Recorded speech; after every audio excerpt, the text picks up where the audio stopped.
The new law will raise the minimum wage to $11.50 per hour by the year 2017. The measure was overwhelmingly approved by the council and signed into law by the county executive without a hitch. It's signed. Councilmember Mark Elrich led the charge to raise the minimum wage.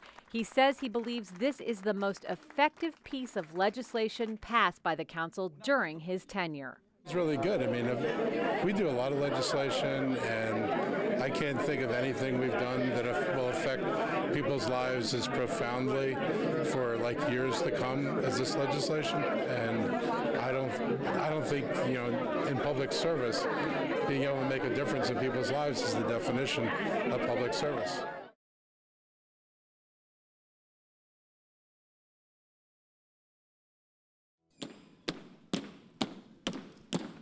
In September of 2012, the Montgomery County government held a ceremony to honor residents who served in the Second World War. I want to welcome you to a very special day as we honor more than 150 veterans of World War II who are here with us today, and remember the many who served America and the entire world 70 years ago. To prepare for the event, a handful of World War II veterans who currently live in Montgomery County shared their stories for production crews. For 13 days, we walked. Their experiences spanned the globe, serving in the Army, Navy, Marines, Army Air Corps, and Merchant Marines. Evident in each interview is their patriotism, courage, work ethic, and modesty. This is truly a great generation.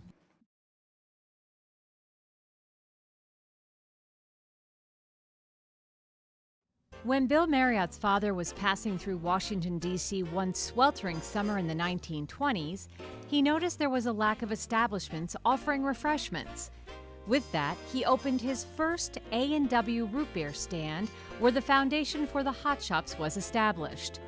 Bill Marriott had his first job at 14, stapling invoices in one of those restaurants. He graduated to flipping burgers and mopping floors, working for hot shops while in college at the University of Utah. It's there where he got a taste for the business and fell in love. Over the past 6 decades, he has taken Marriott from a family business to a global lodging company with more than 3,700 properties in 73 countries. And Bill Marriott says there is one main factor that can be attributed to that success. I think one of the most important is consistency. We've always had high standards, but consistent standards.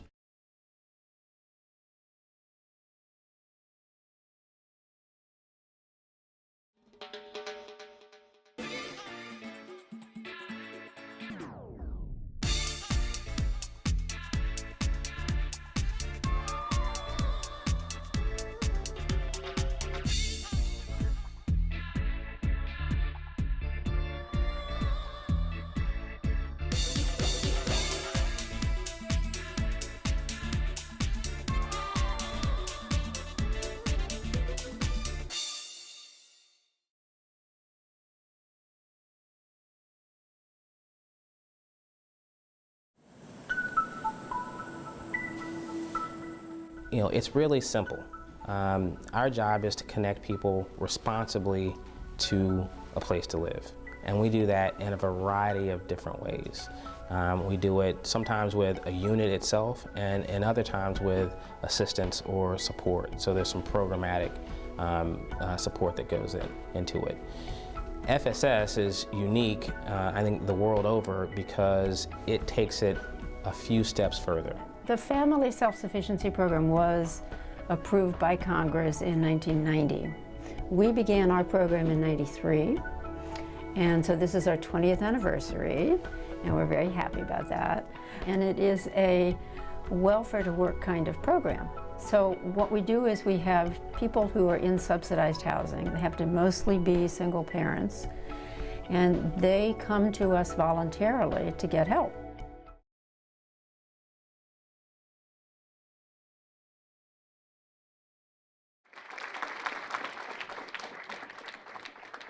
Good evening, everyone. I'm Susan Kennedy, and welcome to our County Council Youth Town Hall meeting. We're in Rockville at the council hearing room, where we have a room full of engaged young people who are here to talk to their council members to get their question answered about what's going on in their government.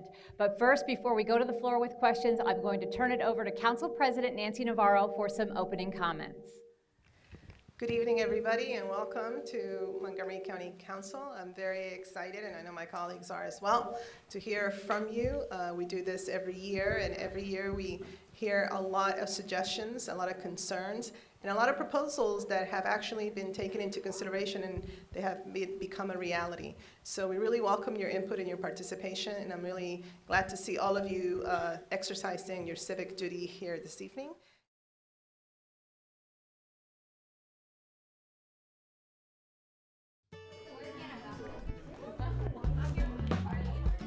My name is Charlie Butler, and I'm with Montgomery County Recreation, Therapeutic Recreation, and I am in charge of the camp you see behind us, Camp Big Pines. A lot of the kids that we have in therapeutic recreation programs need smaller groups, a little more staff to help them get through a lot of the activities. I have been doing therapeutic recreation programming for about 30 years, so I've done kids with emotional issues, the autism spectrum, ADHD, learning disabilities. So for me, it's something where I feel like I can offer them some fun. We have aquatic classes, classes with doing things in arts and crafts. We do aerobics, we do camps, we do special events, dances. Very nice.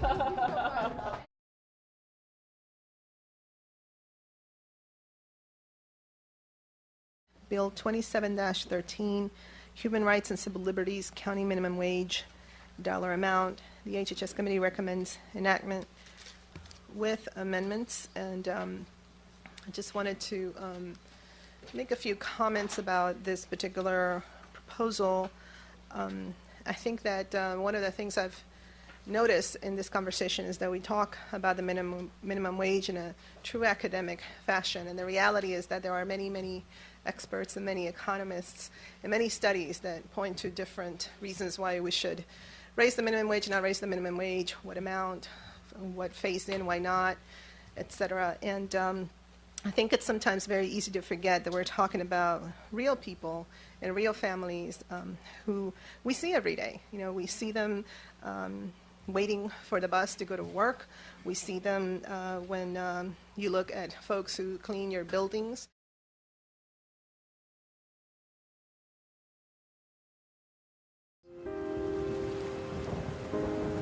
Eviction, security deposits, rent increases, leases, notice to vacate. Help. For more information, contact the Office of Landlord-Tenant Affairs at www.montgomerycountymd.gov/OLTA or call 311.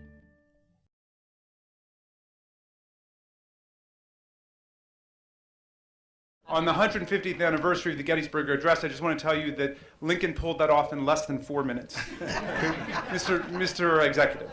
Thank you very much, and I'm delighted to be here with Council President Navarro to express our, first of all, thanks to you for the work that you do in Annapolis and all the great things you do for our state.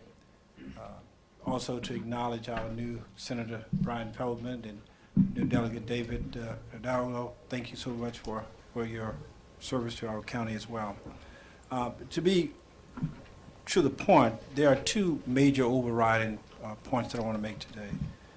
And we've expressed those in the recent press conference and press releases.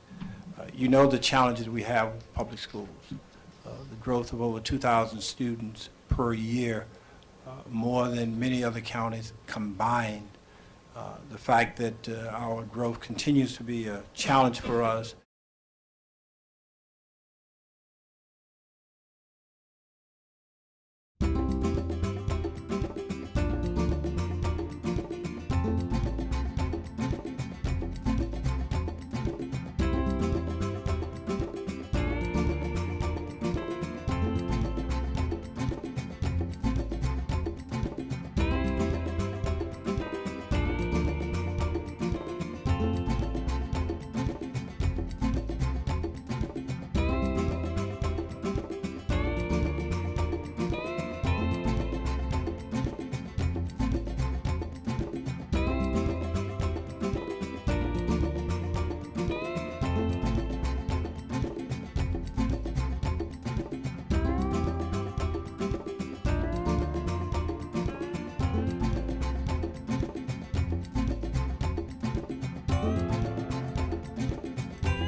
Hello, I'm Joy Matthews, an investigator here at the Montgomery County Office of Consumer Protection. I'm also your host for Consumer Compass.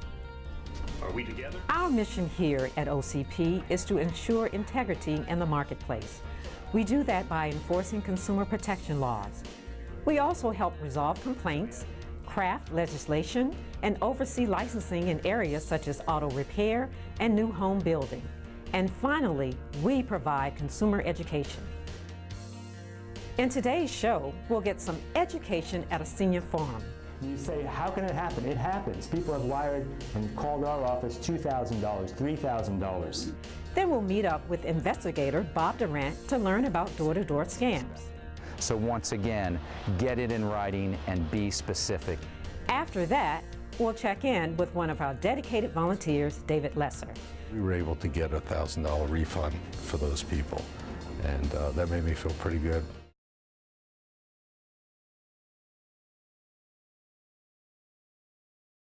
Phil, I didn't realize that you and I lived so near to each other. I live only about a block from the District of Columbia, and you live about a block from Maryland. Correct. I moved to Tacoma, D.C., July of 2011. Excellent. Well, I'm sure we must have been at the same metro station at the same time at some point. I did see you walking down Piney Branch Road a few weeks ago. Yes, it's a good neighborhood. Yeah, it's a very nice neighborhood. I've lived in Tacoma Park since 1985, which was a year after I got out of college. I rented my first apartment and then rented my second apartment and ended up with a girlfriend who became my wife, and we bought our first house, and now we're living in our second house. So I just kept moving up but staying in the same area. I was over on Wisconsin Avenue, McLean Gardens, for about 30 years. I don't know if you know the complex. Right. So I got involved in DC issues, DC politics was through my activism at McLean Gardens. That's where you got your start? Yeah.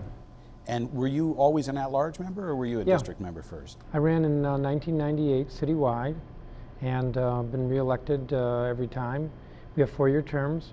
Last year, when Kwame Brown stepped down as chairman of the council, I was appointed by my colleagues and then ran in the special election last fall. Well, congratulations. I was delighted to see that you got to be chair. You've been getting really good reviews. I've been following your career. I'm also an at-large member of the county council, and I'm at the end of my 3rd term. I've been serving the entire county since 2002. And it's a lot of work. I mean, as you know, you got to try to represent everybody and balance a lot of competing interests. No matter what you do, somebody's mad at you.